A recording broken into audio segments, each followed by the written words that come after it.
Season 7, Episode 10, That Old Chestnut, Pets and Work from Home. And a warning, this episode includes a frequent sexual innuendo. We advise listener discretion, as always. Pets at home or in the office are a thing in modern workplaces.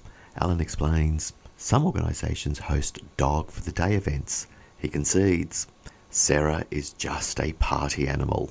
Trajce explains a work cover claim involving a female worker in her home, her puppy, a bunny, and a fence, which caused her to trip and sustain an injury. Out of sight, out of mind, Sara says as she refers to company policy on safe environments for home-based work. And who said work from home issues are going away?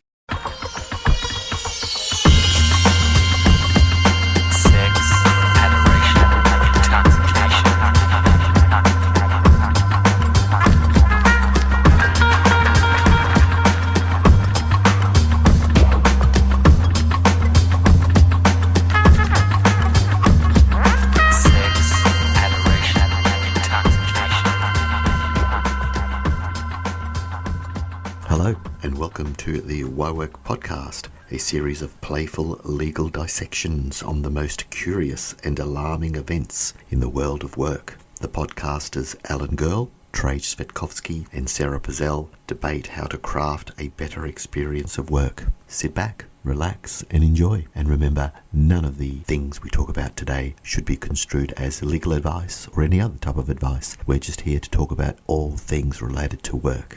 Not now that we're recording. I didn't record that. For those of you who want to know what we were talking about offline, first of all, you need to subscribe, download all the episodes, and we might tell you what we were talking about offline. But now to something, everything that is old is new again. I want to talk about that old chestnut, working from home.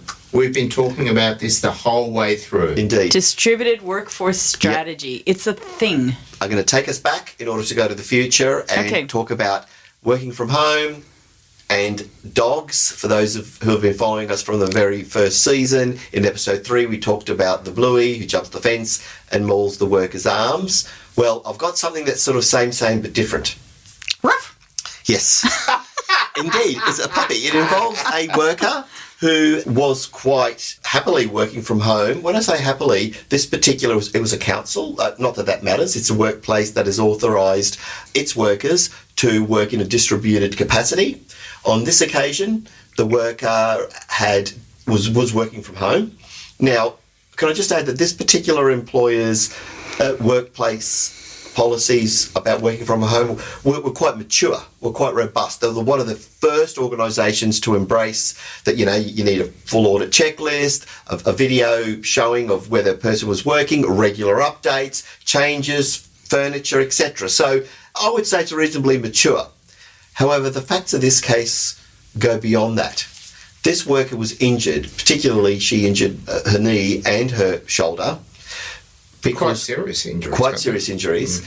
Because she tripped over a rabbit fence, a 60 centimetre temporary fence that you can buy from a pet store. And the reason why that fence was sort of near the sunroom to the kitchen anyway, it was in the way of her office space and the coffee facilities. This fence was erected because she was day sitting her friend's puppy, hence the roof from Sara. So, a lovely little dog. That wasn't from me. There was a puppy. Of course, lovely little dog. That's right. Just sitting there. Actually, we'd like to know about whether our listeners do have pets allowed at there. But that's another topic for another day. We'll throw that one out there, right? Whether some organisations have dog for a day. That's my point. Whether it's, so at the office you're talking about. Yes.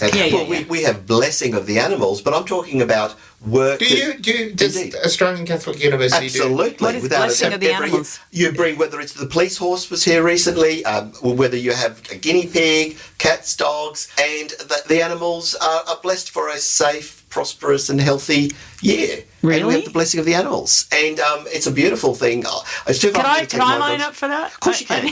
Everyone's welcome. It's a community. Just I'll let you know next time. Of course you can. I'll let you know. I want to be blessed. Sara, how are you going to do that? I mean, my mind is spinning. An animal suit or something, unless you wear like a koala. You're going to a koala. Furries now. That you just took this innocent nature of what you were talking about went south straight away. No, but you're going to have to be an animal to be blessed. I know. That's the point I'm making. I'm just saying. Anyway, She's a party animal. So, here we go. Yeah. So getting back to this. So there we go. This person's enjoying a fruitful, productive work day.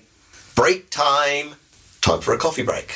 Okay. So, heading straight to the coffee area, which machine. is the kitchen. Yes. And can I just add, yes, if she has a place like mine, a very good machine for a very good cup of coffee.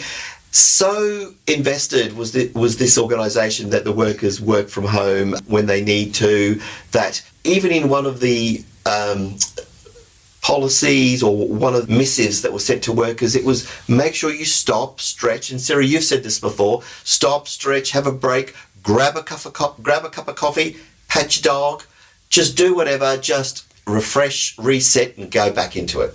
So that's what she did. Right. She went for a coffee, but unfortunately... Yes, that's right. Good for metabolic health. Yep. So unfortunately, on this occasion, one of her, because it was subject to dispute, but it was not sure why it was raised in argument. But anyway, to cut a long story short, one of her feet caught the 60-centimetre fence. Mm. She's tripped and she's injured herself quite seriously. All right, the fence that was separating puppy from rabbit. Yeah. So if I take the position of the employer, yes, the puppy fence or rabbit fence, the puppy fence has nothing to do with work. They did ask her to have a fence, and had she approached her employer about the fence, they would have said, well, it's a changed environment, you need to have a safe way to move around or move through this area. Or would they? I mean, seriously, are they going to mention when you leave a book on the floor that you could trip over? Like, come on, it's your home environment where a lot less attention.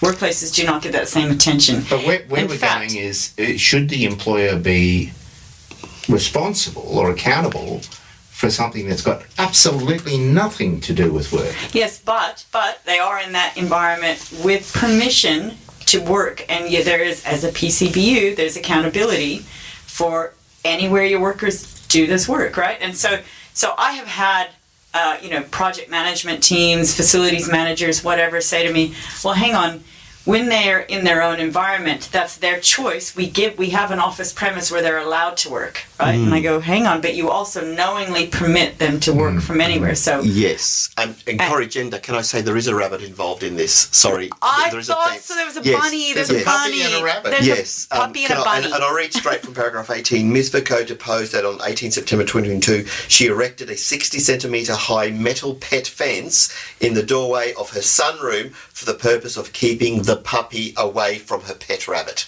So we do have two animals in this scenario. Bedlam. Our Viva administrative coordinator Sabrina has a pet rabbit, and it is so darned cute. Not in Queensland. They're not allowed in Queensland. This is in South Australia. Yeah, this is down south. So here we have the injury. Now, Alan, can I just say, you made the first submission, Sarah, you made the second, but Alan, I'm going totally your way. You're 99.99% on the money. That's exactly what her employer said. Yeah, but what was the final ruling? So compensation. No, I don't lose easily. You're a bit competitive. I'm feisty, I warned you, and I am always competitive. So let's before we go to the ruling, I should have been a lawyer, guys. I should have been a lawyer. What's the ruling? So it's gone to court. What do you think, Sarah? I win. Look at this. Sarah doesn't mince her words. Yeah. Alan, what do you think? I think Sarah wins too. Yes. Sarah wins. Okay. It's all about, again, that sort of reasonableness and sort of the connection. And there was no disconnected. Remember back in the day, again, season 1, I talked about the frolic doctrine, where if you're based in one part of Brisbane, you might go off to another bayside and get your favourite fish and chips, and you get involved in an accident.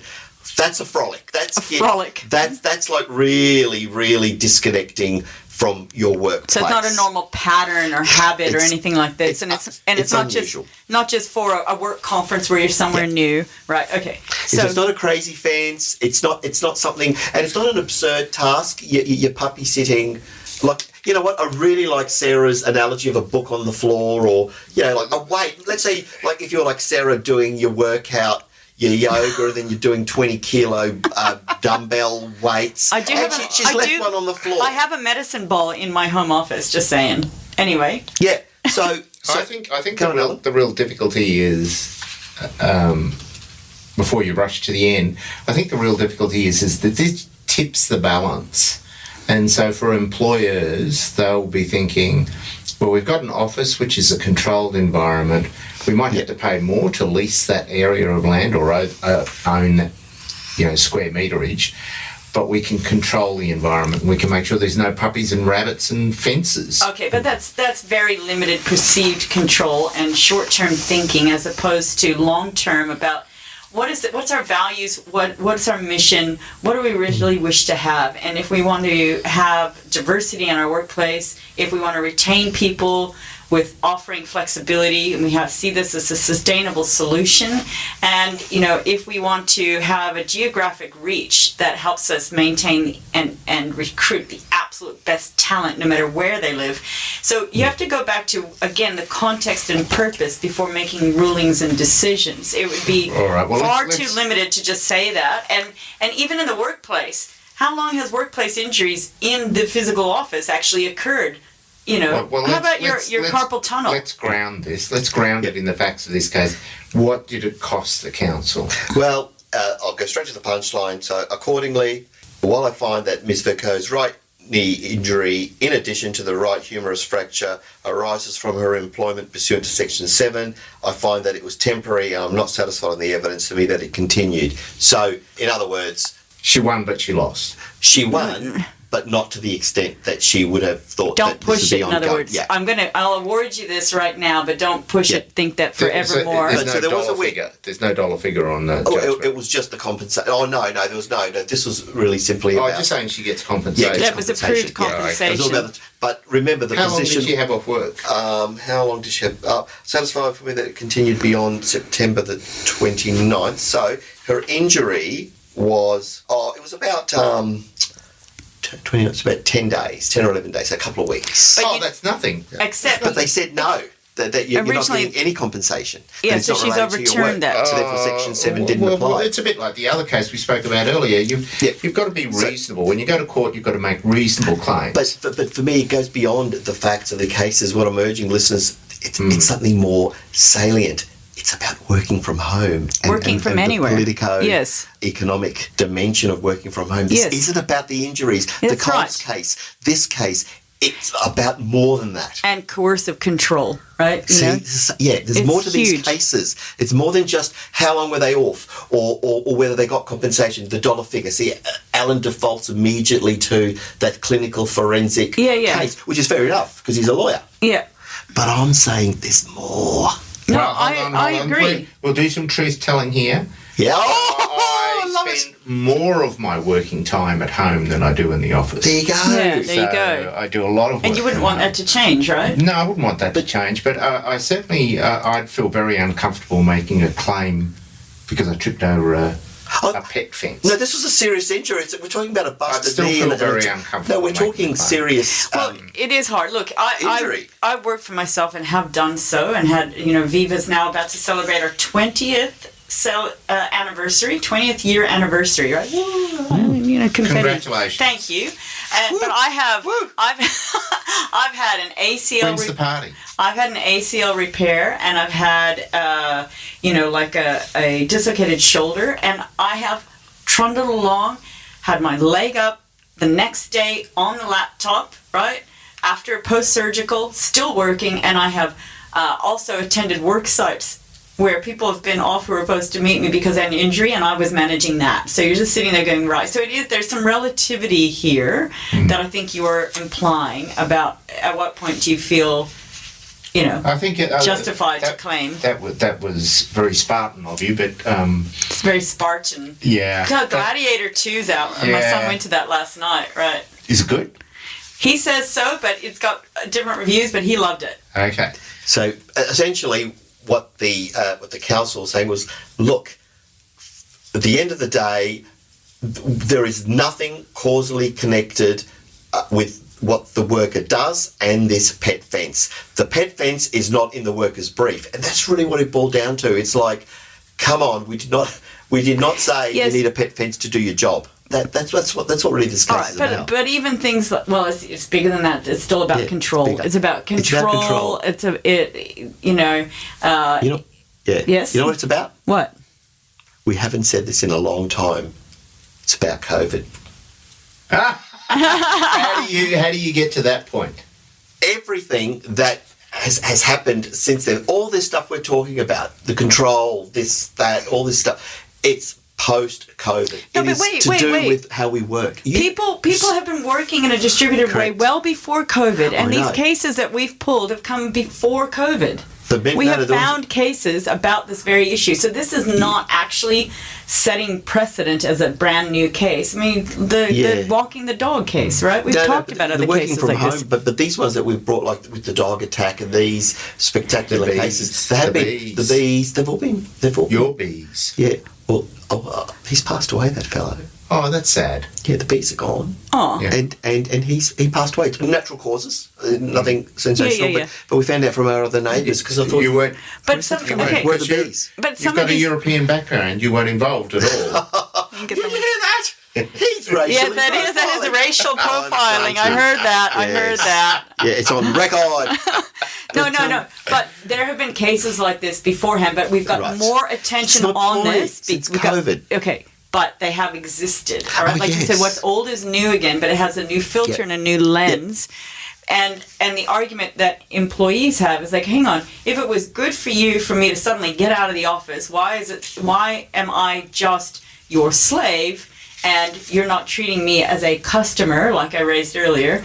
And suddenly when it's changed, now it's good for you to be there, so I just have to up my whole lifestyle. Some people changed residences, thought they could live interstate, made massive decisions to get out of inner city. Yes. And Selling homes and- changing kids' schools, all kinds of things. Yeah. There have been huge ramifications, right? So it is very hard to just on a flip of a coin change policies. But on this issue, right? Yeah. On this issue, it is how come before we had to, I couldn't even go to a workplace without having and use my laptop without my cords being tagged and tested, and then it's like, work from home, and as long as we don't see it, we don't care, right? I don't know if you live in clutter. I don't know if you're living in occupational violence exposures. I don't know if your electricity works or not. I don't care, but you're just not here, and let me just get on with it until there's an issue where they want to blame the employee. Right? And suddenly they care. So this is what I'm getting at, back and forth. Now, you might say, how very Spartan of you. And I do. I work incredibly hard and I'm incredibly devoted, et cetera, right? I am not trying to make light of legitimate need for workers' compensation for some people, right? Certainly not trying to do that. I just know that, yes, I wear a tough badge. Absolutely. I think we're in a lucky country in that we've got workers' compensation around the country, and if someone can't work, they should be entitled to take their leave. These are basic entitlements. Yeah, they're so I'm basic not entitlements. contesting that. I'm not contesting that. If you're going on, unfortunately, Trajce hadn't been as expansive with the facts at the beginning as he was towards the end, but It's a podcast. but where someone is asking for a lot of money, Yes. it really needs to be justified. When is money, You know right? what? But it's not about the money. For me, the takeaway was the employer flat out said, no, this fence ain't got nothing to do with your work, mate. But that's the part that really dials something in me. I think And you can see this. You can see the argument, right? You can see the employer saying, Yeah. "Well, hang on a minute. Why am I responsible for this?" Yes. Right? You can see that argument for sure. Yeah, and I think, and I'm not trying to take away from the decision because the decision is the decision. But I can see why the employer wanted to contest it. Yes. Because they weren't. Had they been told about the fence, then they would have had the opportunity to assess the fence. Yeah. Perhaps. Not But I'm going to tell you what's happening that I've been managing in my own little castle, my own little domain. I have had to call the snake catcher 5 times. 5 times? My cat has brought a snake in the house. Wow. 5 times this year. It's just twice. 5 times. Five times. So what happens Get out. if I'm employed by you? So I have a Get whole new out. strategy. I can't keep Yeah. the cat door. Actually, that's a great case. I cannot keep the pet door open all the time, but I have a big dog at home who I'd rather be able to get in and out if he needs to use the backyard as his loo, right? So I have to do this major strategy of like an hour outside in the morning, then come and lock it up now and make sure we don't forget it because I don't want to see another present in my bedroom because the cat actually lures... Your bedroom? The cat lures this as a gift to me, and I know you're going to make some jokes about snakes in the bedroom, right? No. Yeah, yes, you are. I saw those joke faces forming. Oh my gosh, you two. Are you sure Potty you're not being humor. scammed by the snake catcher? Yeah, That's what somebody else said that to me. bed. Snake catcher comes back. No, so most of the time, thankfully, they were like these harmless keel snakes. And then I'm trying to remember the name of this other. You've got some snakes around that. There are snakes around Snakes in her bedroom. No, So maybe it'd be more cost effective for you to get trained on how to catch snakes. Well, I actually received that training, except so I know you put so instead of like you know how like dog poo, you just put your hand in the bag and you're supposed to collect this, right? Right. Okay. Yeah. All right. Yeah, so yeah. use a pillowcase and put your hand through. And collect it in the middle of the body, and then as soon as you flip it up, the pillowcase covers the Oh, that sounds animal. nice in theory. Well, exactly. You've got to Yeah. go reach down and go grab it, and not be so scared. those prong things that I see the snake No, catchers. they say, on the end. this is what they say to do, right? But you have to know what type of snake it is before you Correct. approach that. So how are you supposed to get that close to work out what type of Like snake a yellow this belly is? black snake. Yeah, This or was- red belly dog. This was a Do you some yellow. harm. I'm trying to red think. belly. Yeah, red belly. I'm trying to remember the name of the snake, but it was yellow was in the name. Brown. right? Forget about it. No. So the other day, a yellow-faced whip snake. Yellow-faced whip snake. Oh, so, that'll hurt you. So I was driving home from the gym. We've had 4 snakes. They were all keel snakes, which were harmless. Okay. Apparently, if the eye has a little teardrop down instead of up, it could be a highly venomous snake. And I'm like like, I'm not getting that close to tell if one scale is different than another scale, right? But this time we're so fed up with snakes, we get so tired. I almost picked one up the other day underneath the dog's bed. But the cat plants it there, right? Go figure. So I almost picked the snake up, and then I thought I Cat better doesn't not. like the dog. My brain goes, I'm just tired of it. I'm about to pick it up, and then my brain goes, hang on. I've got very important cargo that I look after. I'm a sole parent, and I can't really put myself in jeopardy. I better call the snake catcher. So this time though, snake number 5.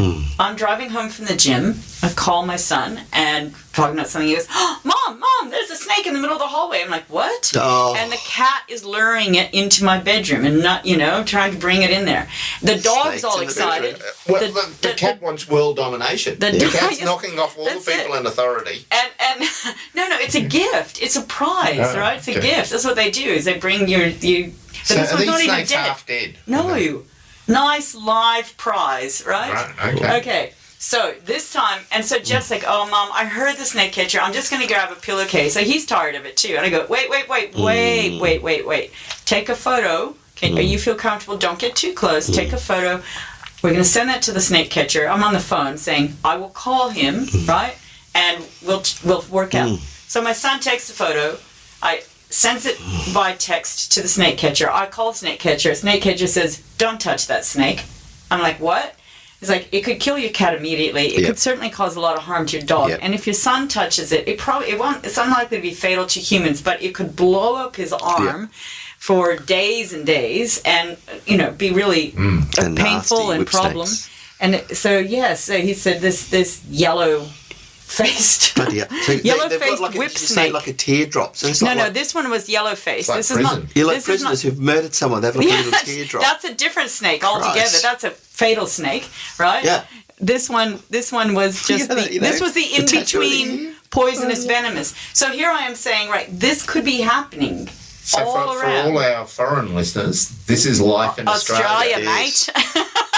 And can I just say, these are the non-venomous snakes. And so- Don't get us started Oh, on I the was brown so snakes stressed. and I'm the king like- browns. The browns are aggressive. The red belly and that's black what I'm snake afraid and- of, that if he catches a king brown or a brown snake, Oh. and it could kill him and my dog or Well, they've me got if he's it, bringing yeah. it into my bedroom, No, it won't right? kill you, but you'll be brown very snake. sick. Yeah. Brown Brown snake, snake will yes, kill- it will. lethal. No. Don't listen to Oh, Alan. don't listen to Alan. Alan. Anyone? No. They are. All So right, wait. it's- Snake safe people.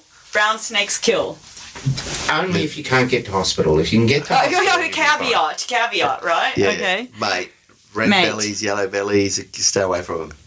So, work from home is a thing. That's interesting. You said caveat, whereas we'd say caveat. Caveat. Would you say caveat. Yeah, Who yeah. says caveat? Caviar sounds like caviar. Caviar. Yes.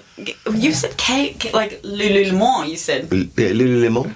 I used to think it was that's Lululemon. Lululemon? Mate, No. it is. It is. Great clothes. Great clothes. Would make Did a it- wonderful Yeah. sponsor. Did I tell you about In how fact, they? Alan's wearing it right now. Did I tell you about how they launched their product in Australia? No. Quick story. So I remember I was living in, I was in Australia at that time, and I was in Chapel Street, Paran Markets, right? Used to live off those, very trendy little part of Melbourne. And there was a lot of radio played about the launch of Lululemon into Australia. And what did they do? They had you show up at the Paran Market Hall, and the first, whatever number, 10 people, 20 people that walked in and dropped their clothes and walked in nudie nut, as they say in Australia, completely nude, they'd get a full outfit of Lululemon clothes. And the line around Paran Market Hall was through the roof. There was so much promo. Walk in, Melbourne, nudie cold. nut, and cold. It was winter too. Cold.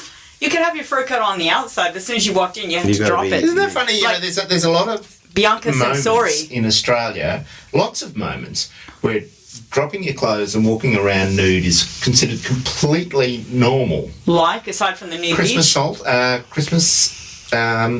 not salsa. What do you call What? the middle of Christmas? Solstice. No, sorry, Summer winter solstice. solstice. Winter solstice, yeah. In When do you drop your Tasmania, dacks and what? everyone strips off Wow. and What? into the water. I don't know about that. Really? Oh, there's pictures in the to do media of cold water swims or something. Yeah. But Yeah. it's nude. It's nude, completely nude. It's weird. Um, It's just weird, guys.